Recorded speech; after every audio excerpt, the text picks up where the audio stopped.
कमलायतलोचन लोकपते विजयी भव वेङ्कटशैलपते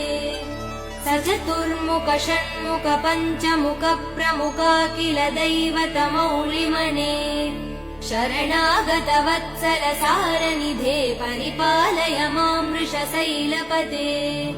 अतिवेलतया तव दुर्विषहैरनुवेल कृतैरपराध सदैः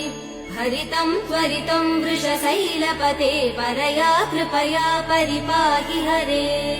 अधिवेङ्कटशैलमुदारमते जनताभिमतादिकदानरतात् परदेव दया गदितान् निगमै कमलादयितान् परं कलये